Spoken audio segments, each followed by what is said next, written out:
안녕하세요.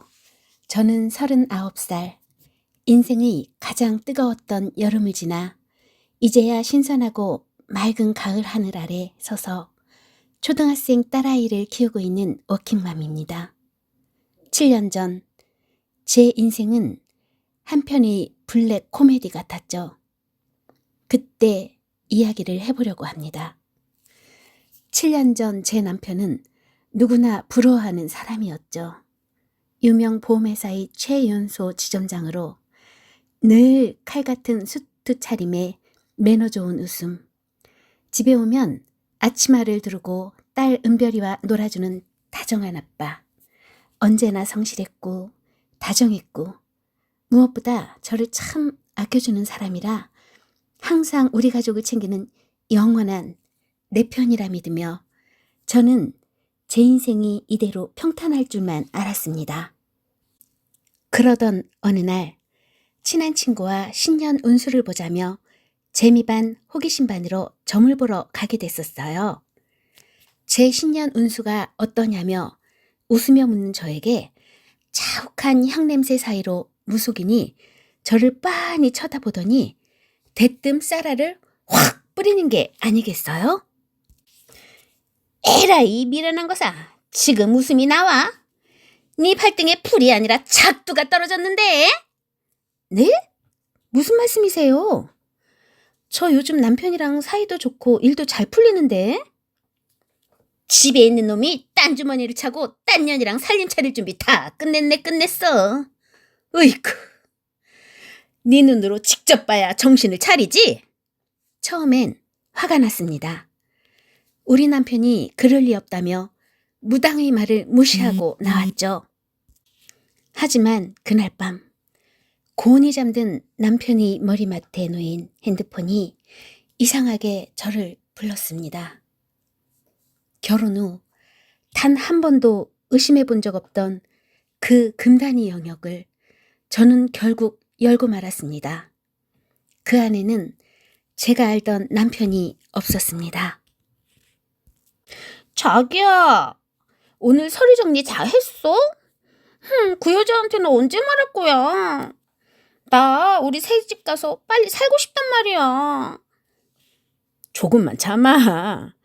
재산명이 다 옮겨놨으니까 이제 이혼도장만 찍으면 돼. 우리 공주님 조금만 기다려. 손이 떨려 핸드폰을 떨어뜨릴 뻔했습니다. 심장이 벌컥 내려앉는다는 게 이런 기분일까요? 공주님이라니. 우리 딸 은별이가 아니라 그 여자가 그의 공주였던 겁니다. 너무나 기가 막히고도 소름 돋는 건 남편은 이미 치밀하게 이혼을 준비하고 있었다는 사실이었죠. 제3명의를 돌려놨다는 사실에 할 말을 잃었습니다. 남편과 시모에겐 모른 척하며 증거를 모아야 한다는 생각에 며칠을 모른 척 버텼습니다. 하지만 지옥 같은 시간이었죠. 확실한 증거는 더 이상 모으지도 못하고 지내며 나도 모르게 바람난 남편에게 짜증이 났고 매일 밤 고객을 만나야 한다며 늦게 귀가하는 남편과의 사이가 자꾸 멀어짐을 느끼게 되었습니다. 그러던 중 시댁 제삿날이 다가왔습니다. 속은 타들어가는데 전을 붙이고 나무를 묻혀야 했습니다. 예, 너는 애가 왜 이렇게 굼떠? 전이 다 탔잖니? 아우 정말 정신을 어디에 두고 있는 거야? 아이고 뭐 배운 게 있어야지 배운 게.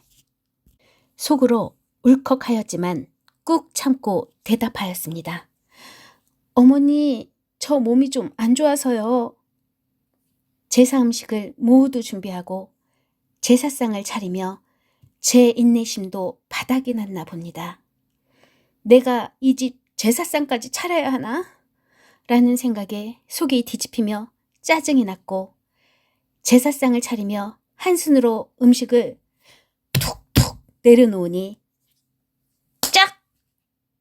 갑자기 시어머니 손이 제 뺨으로 날아왔습니다.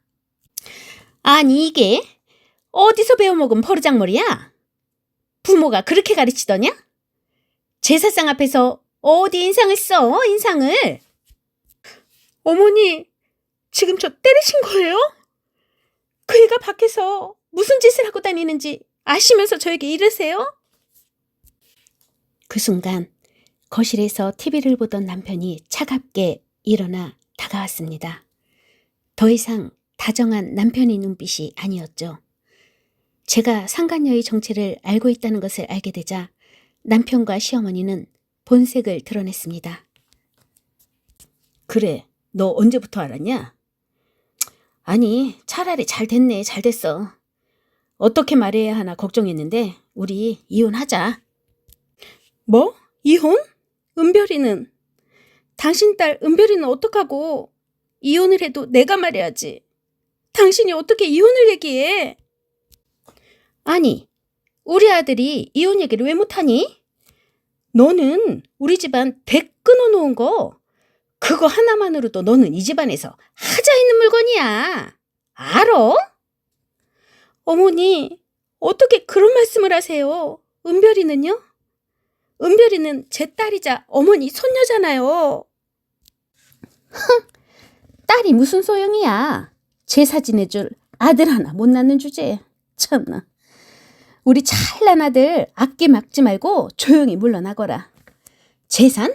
한 푼도 줄 수 없어. 이건 다 우리 아들이 피땀 흘려 번 돈이야. 남편은 보험회사 지점장이라는 직업적 지식을 이용해 이윤 씨 제게 줄 재산을 한 푼도 남기지 않으려고 치밀하게 움직였습니다. 남편은 법망을 피하기 위해 모든 부동산과 예금을 누나들, 즉 시누이들이 명의로 돌려놓았습니다. 상간녀는 그 회사 여직원이라는 것은 알아냈지만 불륜 증거를 찾을 수 없었고 저는 속수무책으로 당하는 수밖에 없었습니다. 제게 있어 딸은 숨쉬는 이유이자 삶이 전부였습니다. 남편은 그런 저희 가장 약한 부분을 이용해 아이를 보내줄 테니 아무것도 받지 말고 떠나라는 가혹한 제안을 했지요. 저는 오직 아이 하나만을 바라보며 텅 빈 손으로 세상에 내던지듯 이혼 서류에 도장을 찍었습니다. 내 모든 것을 내어주고서라도 지키고 싶었던 단 하나의 빛이었으니까요. 억울함에 매일 밤을 눈물로 적셨지만 세상은 끝내 저버리지 않더군요. 억울한 세상을 견디게 한 건 결국 사필귀정이라는 믿음이었습니다. 거짓과 협박은 진실을 이길 수 없었고 저는 오늘 가장 평온한 승리를 맛보고 있습니다. 불과 1년 뒤 남편에게서 연락이 왔습니다. 아니, 처참하게 망가진 한 남자의 비명이 들려왔죠. 여보, 아니 은별 엄마, 나 좀 살려줘. 누나들이 전부 다 들고 튀었어. 사연은 이랬습니다.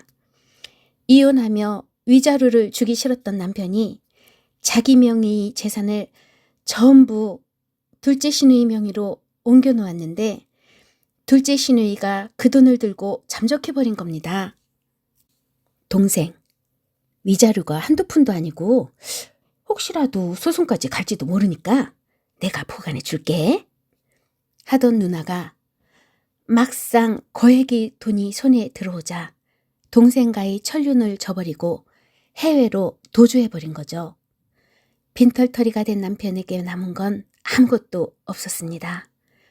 돈을 보고 붙었던 상간녀는 남편이 알거지가 되자마자 바로 다른 지점장에게 갈아탔고 시어머니는 그 충격으로 쓰러지셨죠. 어느 날 시댁에서 가깝게 지내던 친척분이 전화가 와서 만나게 되었는데 전 남편이 나와 있더군요. 1년 전이 그 위풍당당하던 모습은 온데간데없고 며칠 밤을 샌 듯 꾀죄죄한 모습으로 제 앞에 무릎을 꿇었습니다. 여보, 내가 잘못했어. 다시 시작하자. 은별이 생각해서라도 단 한 번만 기회를 줘. 저는 그 어느 때보다 차분하고 단호하게 말했습니다. 여보? 언제적 여보야? 당신이 그랬지? 내가 딸밖에 못 낳는 하자라고. 아니, 내 인생의 유일한 하자는 바로 당신이었어. 이제 그 하자 보수 끝났으니까 다시 내 앞에 나타나지 마.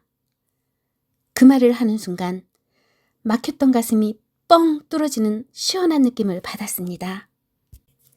그 후로 5년이 흘렀습니다. 저는 딸아이를 당당하게 키우기 위해 악착같이 일했고 지금은 작은 디자인 회사의 팀장으로 자리 잡았습니다. 은별이는 그 누구보다 밝고 건강하게 자랐습니다. 그리고 제 곁엔 제 아픈 상처까지 보듬어주는 따뜻한 사람이 생겼죠. 오늘 은별이가 엄마 보고 싶다고 학교 앞으로 데리러 오라던데 같이 갈까? 그래? 그럼 우리 오늘 저녁 맛있는 거 먹고 오자. 그의 목소리에 저는 비로소 진정한 평화를 느낍니다. 가끔 그날의 점집 무속인을 생각합니다. 그분이 아니었다면 저는 아직도 그 지옥 같은 거짓 속에서 살고 있었겠죠? 하지만 이제 깨달았습니다. 미래를 예견하는 건 무속인이 말 한마디였을지 모르지만 그 지옥 같은 미래를 행복으로 바꾸는 건 결국 제 자신이 용기였다는 것을요. 지옥 끝까지 떨어져 본 사람만이 알 수 있는 그 상쾌한 바람을 저는 지금 딸아이와 함께 매일 만끽하고 있습니다. 제 사연을 끝까지 들어주셔서 감사합니다. 지금까지 30대의 아픔을 딛고 40대의 찬란한 봄을 맞이한 은별이 엄마였습니다. 고맙습니다.